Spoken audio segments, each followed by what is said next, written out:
Thank you guys for coming today for our professional development session on Seesaw.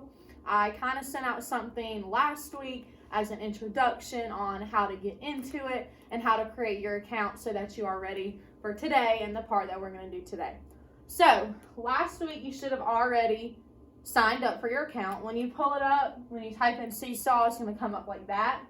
Again, if you didn't create an account, you're just going to go to sign up free. Educators get it for free. If not, and you've already created that account, you're going to hit log in. And it's going to take you to that board. You're going to see either I'm a teacher, I'm a student. Of course, if you're a student logging in on the iPads or the computers, you're just going to hit that. You can print out a QR code for them and hang it up anywhere in the room.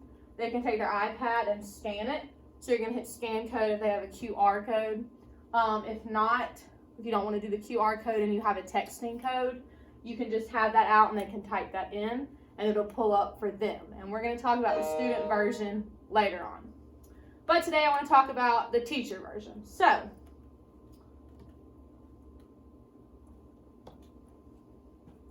I'm going to pull it up and hit I'm a teacher.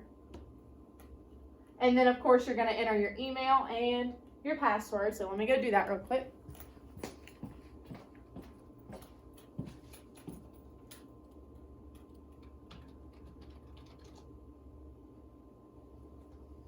All right. After you have logged in as a teacher, this is what's going to pop up. Now, I already have an account for my students pulled up with their journals and everything on it. But for this, I pulled up kind of a new blank one so that y'all could really see how to create a class and how to work with it. So, once this pulls up, you have to name your class. I've already named mine and I have picked an icon for it. After that, you're going to go down here to students. And you can hit add students. You'll type their names in and everything. I've already done that, so I'm going to skip that part. But you are going to add students. It'll pop up and give instructions for them on how to log in. Now, once you type in all the student names, it's going to pop up right here. And they're going to have their own little emoji or character or whatever you have it. Right now, here they are. That's assigned to them. You can scroll over. And you can see everybody's profile and their name. Now, I'm going to go over here to activities. Or first, I'm going to show you. If I click on the student, this is going to pull up. Nothing has been added to her journal.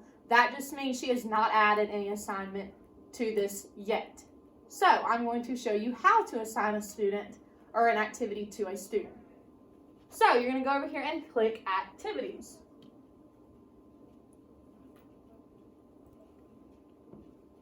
Now, I've already added some assignments up here for the other day for them to do.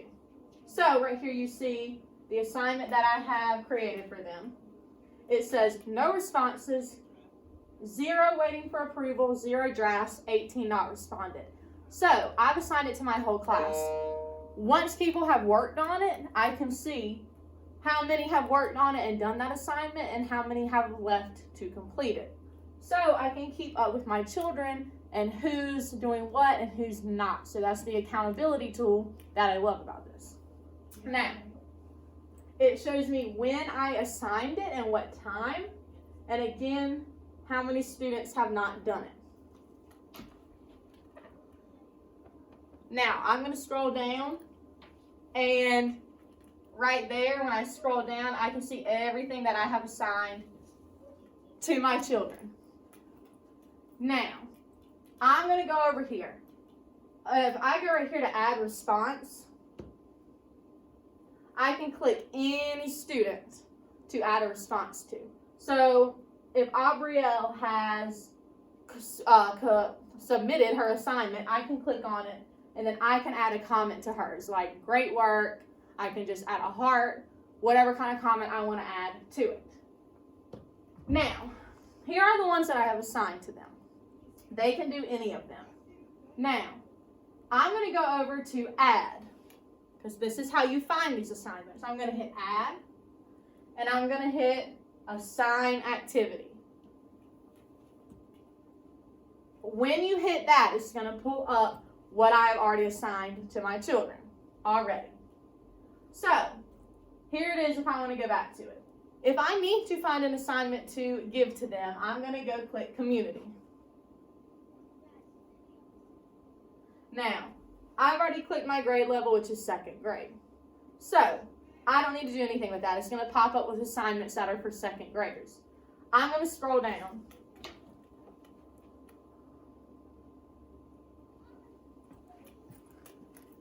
Now, when I scroll down, there's a lot of assignments that pop up.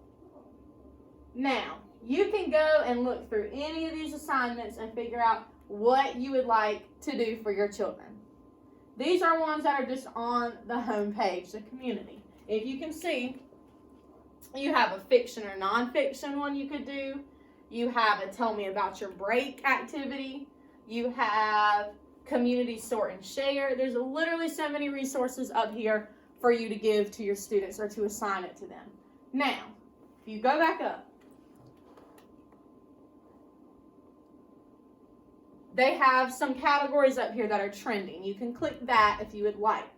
Now, they also have these up here, fall favorites in 2nd through 5th grade. You can click on that. You can also search. So, if we go to the top up here, you hit search. You can type in whatever you're working on for the day. So, say I'm talking about addition. I can go up to that search bar and type addition. So let me go type that in.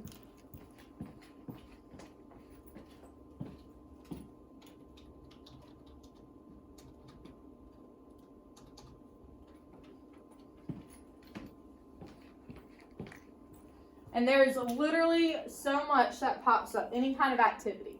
So then you just scroll through and figure out which addition activity you want to assign to your children. So say I wanted to do fall addition. I just go over here, click it, and it tells you, solve the addition problems. If you like that, you're just going to hit assign. And my whole class is already checked, and I would hit assign to one class. Now, if I only want to assign that activity to a certain amount of students, I would go over here to edit students, and you check what students you want to assign it to. So you can only assign something to one student, or you can assign it to all 20. Now, let me go to this one. Now, some of them have instructions, which are right here. They're really helpful. It tells you, use the T to complete these questions. Don't forget to show your work. Press the microphone to explain your thoughts about this.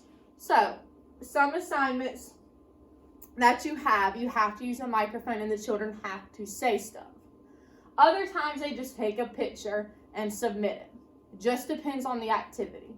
Now, I'm going to go back to something I've already assigned to my class.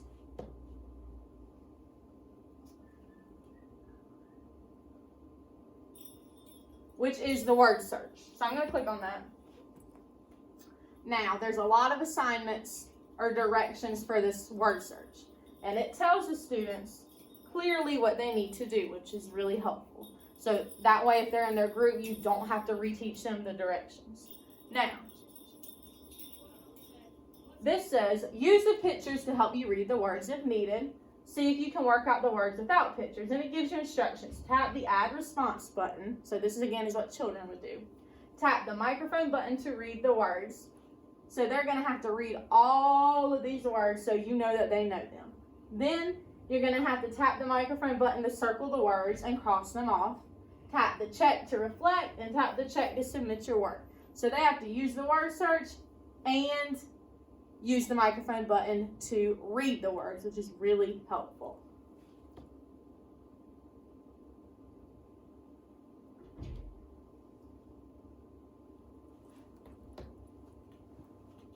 Now, along with that, you have your inbox, so you can connect parents or send messages to students individual, so that when they log onto their account, they can get a message from you, or you can send it to the family. This is really simple. I'm just going to start with that as a simple introduction to what you need to be doing, and kind of how you get started with it. There's so much more, but I just kind of want to introduce you to it and show you really how to search for an activity and how to get you to assign it to a child and give that response to them.